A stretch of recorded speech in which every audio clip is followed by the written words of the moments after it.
processo de ETL não é só mexer em Power BI e eu sair fazendo qualquer coisa de qualquer jeito. Vamos entender melhor o que é isso, tá? Para você criar um processo de ETL do zero, aí sozinho, primeiro você tem que entender o que é uma ETL, né? O que é. E quando eu falo disso, eu quero falar o quê? Eu quero transformar minha base.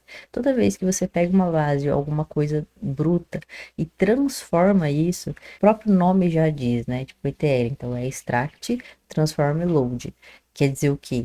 Extrai, transforma e carrega. E tem o ELT, que é o que eu mais uso, né? Que ele só inverte. Inverte o T com o L, porque eu extraio, pego ali o dado da origem de verdade, aí eu carrego e depois eu transformo. Depois que o dado já estiver transformado, aí sim eu utilizar aquilo como uma ferramenta de visualização. ETL na prática, é você saber transformar, organizar os dados, né? Pegar, tirar a sua base de dados originais ali de uma verdadeira bagunça para algo organizado para facilitar na utilização. Mas antes de você iniciar o seu processo de ETL, você precisa entender como o seu processo funciona hoje, como as coisas estão hoje ali dentro da sua empresa e qual, o mais importante, né? Aonde está a origem dos dados, porque é identificando a origem que você vai saber qual ferramenta, né, qual lógica usar para conseguir tratar essa informação. Então, aqui na prática, né, eu vou te trazer alguns lugares onde a sua base, onde você vai encontrar essa base origem. E isso,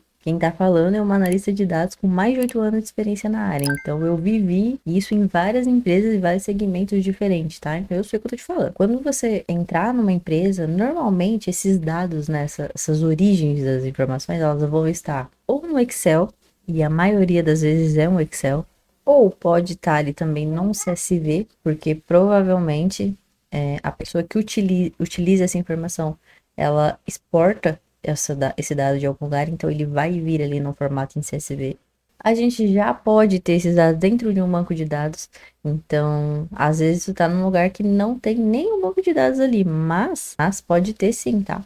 Pode ter dados ali dentro de um banco de dados. No caso, a empresa de vocês, ela já faz integração com uma ferramenta, então já coleta e já guarda os dados ali dentro. Se for dessa forma, tá muito fácil, porque quando tá num banco é mais fácil de tratar, mais fácil de fazer as coisas depois. Ou pode estar apenas em um sistema específico que esse dado não é guardado ainda. Muitas vezes existe, né, alguns CRMs, algumas plataformas ali que guardam a informação do cliente. Então, por exemplo, Salesforce. Salesforce é uma ferramenta muito conhecida e é um CRM. Ali a gente guarda a informação tipo de cliente, né? Dá um exemplo aqui, né? Tipo, tem muita coisa ali, né, de cliente. Então, vendas, por exemplo. Salesforce é mais para vendas, né? Então, tipo, informação de venda, com certeza você vai achar ali.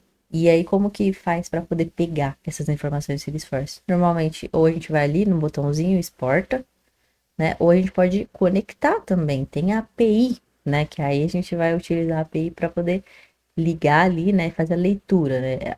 A API é meio que o intermediário. A gente fala, ô API, pega ali para mim a informação. Aí ela vai lá com um token, né? Vai ler a informação assim que chegar, enfim, quando for gravado, e devolve pra gente, a gente consegue guardar isso. Explicando aqui pra vocês de uma forma bem leiga, tá? Mas é isso. A API a gente usa para se comunicar com alguma coisa, para conseguir extrair ou guardar algo. Um formulário, por exemplo. Quando a gente preenche formulário, a gente pode usar a API para levar os dados e guardar em algum lugar também, sabe? Então, é isso. Tem e-mail também, tá? Eu já trabalhei em lugares que a gente recebia as informações por e-mail. Dependendo de onde tá, você vai fazer um tipo de automação diferente, um processo ali diferente para você. Eu já trabalhei em empresas, por exemplo, com envio de e-mail, que eu tive que fazer o quê? Um processo que captura os dados do e-mail, salva ali CSV, aquele arquivo que o cliente enviava numa pasta na rede, e depois a gente lia os dados na pasta da rede, jogava para um banco de dados, e ali no banco a gente fazia ETL, guardava histórico e fazia as coisas para no final gerar o relatório em Power BI. Mas para cada origem, um processo diferente, tá? Então, vamos lá, eu vou te dar o passo aqui. O que você vai fazer para começar o seu processo de ETL, tá? Não é sair instalando nada por enquanto. Primeira coisa que você vai fazer é entender aonde a sua base tá. Então, você vai ver onde que ela, olha, toda vez eu baixo dessa ferramenta. Ela tá salva em tal pasta da rede. Ou eu recebo isso aqui por e-mail. como é essa base? É um CSV, um Excel? Eu vou imaginar que a gente tá falando de um CSV, tá? Depois me conta aqui embaixo qual que é a origem, qual que é a sua origem de dados, para eu ficar sabendo também. E aí, entende qual é o formato dessa base, né? É um CSV, é separado por vírgula, por ponto e vírgula, como que tá? Isso aí. Depois, vamos entender como que essa base funciona, porque isso vai ser importante lá na frente, tá? Porque primeiro a gente faz o processo funcionar, depois a gente automatiza ele. Mas para automatizar tem que existir algo, uma sequência, entende? Quantas vezes foi atualizar? Para você saber isso, eu preciso entender o comportamento dessa base. Ela é atualizada diariamente? Ela é uma foto? Então, realmente, precisa. Eu já trabalhei com base que realmente assim, tipo, você tirou o print daquilo, o meu gerente queria saber como estava naquele dia. Por quê? No próximo dia, consolida, muda, e aí você não sabe como estava no dia anterior mais. E isso era ruim. Então, todo santo dia realmente tinha que ter alguém baixando a informação e guardando em algum lugar. Porque senão perdia dados. Quando você entende tudo isso, você já vai conseguir identificar alguns possíveis erros, saber se essa base é confiável ou não, e já vai meio que limitar algumas coisas ali, por exemplo, regra de negócio, porque você vai entender muito bem. E assim, não deixa tudo na sua cabeça, já documenta, já pega um Word aí, um caderno e já começa a anotar, origem de dados, tal. Como que funciona? Comportamento da base. Já escreve o máximo de detalhe que você conseguir sobre esse comportamento de base. Isso é muito importante. E é agora que vai entrar também um ponto muito importante. Depois que você entendeu tudo isso, ah, beleza, já entendi, tá tudo certo, já sei de onde que vem minha base, tá? Agora eu preciso começar a criar meus processos. Mas você precisa disso, que é o quê? Ser autodidata. Por que, Jé, que eu tenho que ser autodidata? Porque tem. Nessa área de dados, o que a gente mais faz é tentar resolver problemas sozinho. Por isso você precisa ser muito autodidata, você precisa conseguir se virar sozinho. E já começa o se virar sozinho agora, no início mesmo. Então, fazer essa anotação, entender a base, isso daí já é você se virar, entende?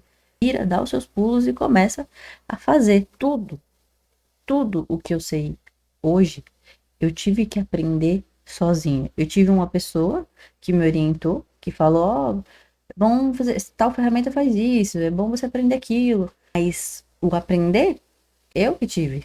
Não foi curso, nada.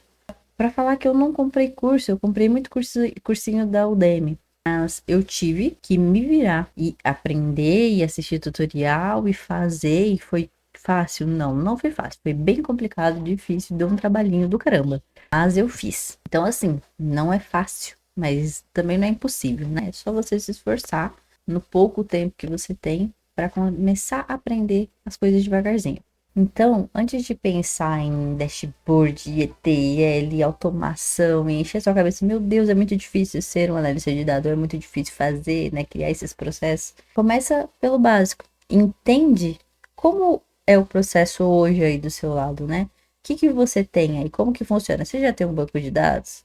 Se você já tem, ok, você precisa só aprender a utilizar ali. Mas como que é essa base, né? Como que é o comportamento dela? Que dados ela tem que é importante? Como que é a estrutura, o raciocínio, sabe? Pensa nisso, pesquisa certinho e depois volta aqui e me conta como que foi para você conseguir fazer isso. Porque só de você conseguir fazer isso já é uma vitória, tá? Então é isso, espero que esse vídeo tenha te ajudado de alguma forma. Se você quer se tornar um analista, que é alguém do seu lado, na sua mão, falando, olha, clica aqui, faz isso, olha, desse jeito, vai no link da bio, me chama, que eu tenho um processo de mentoria que eu consigo pegar na sua mão e te ajudar a fazer isso do zero, tá? Com você mesmo. Ou se você é uma empresa e quer que eu faça esse processo pra você, o link tá na bio também, é só entrar em contato. Eu espero de verdade que você tenha gostado, que esse vídeo tenha te ajudado. Se realmente ajudou, já curte, comenta, compartilha e até a próxima.